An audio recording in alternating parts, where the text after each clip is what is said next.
ನೋಡಿ, ಕುಮಾರಸ್ವಾಮಿಯವರು 2 ಬಾರಿ ರಾಜ್ಯದ ಮುಖ್ಯಮಂತ್ರಿಗಳಾಗಿದ್ದವರು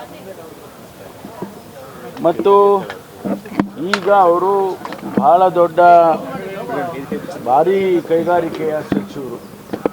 ಅದು ಬಹಳ ಪ್ರಾಮುಖ್ಯವಾದಂಥ ಖಾತೆ. ನಮ್ಮ ದೇಶದಲ್ಲಿ ಸಾಕಷ್ಟು ಇಂಡಸ್ಟ್ರಿಗಳು ಬರ್ತಾ ಇದೆ. ಇಂಟರ್ನ್ಯಾಷನಲಿ ಭಾರತ ಕೈಗಾರಿಕೆಯಲ್ಲಿ ಭಾಳ ದೊಡ್ಡ ಪ್ರಮಾಣದಲ್ಲಿ ಮುಂದೆ ಹೋಗ್ತಾ ಇದೆ. ಇಂಥ ಸಂದರ್ಭದಲ್ಲಿ ಅವರು ಮಂತ್ರಿಗಳಾಗಿದ್ದಾರೆ. ಅವರು ಹೇಳಿಕೆ ಕೊಟ್ಟಿದ್ದಾರೆ ನನ್ನ ಬಗ್ಗೆ ವೈಯಕ್ತಿಕವಾಗಿ, ರಬ್ಬರ್ ಸ್ಟ್ಯಾಂಪ್ ಅಂತ ಹೇಳಿದ್ದಾರೆ.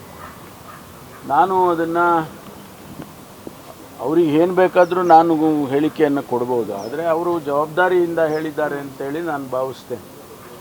ಅದನ್ನು ನಾನು ಸ್ವೀಕಾರ ಮಾಡ್ತೇನೆ.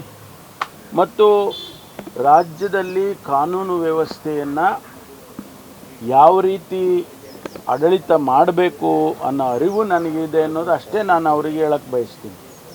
ನಾನು ಕೂಡ 38 ವರ್ಷ ರಾಜಕಾರಣದಲ್ಲಿದ್ದೇನೆ. ಅನೇಕ ಹುದ್ದೆಗಳಲ್ಲಿ ಕೆಲಸ ಮಾಡಿದ್ದೇನೆ. ಅವ್ರ ಜೊತೆಯಲ್ಲೂ ಕೆಲಸ ಮಾಡಿದ್ದೇನೆ. ಹಾಗಾಗಿ ಅವರಿಗೆ ನನ್ನ ಸಾಮರ್ಥ್ಯನೂ ಗೊತ್ತು, ನನ್ನ ವ್ಯಕ್ತಿತ್ವನೂ ಅವ್ರಿಗೆ ಗೊತ್ತು ಅಂತ ಅಂದ್ಕೊಳ್ತೀನಿ ನಾನು. ಹಾಗಾಗಿ ಅವ್ರ ಹೇಳಿಕೆ ಅದನ್ನು ನಾನು ಅಷ್ಟು ಸೀರಿಯಸ್ಸಾಗಿ ತಗೊಳಕ್ಕೆ ಹೋಗೋದಿಲ್ಲ.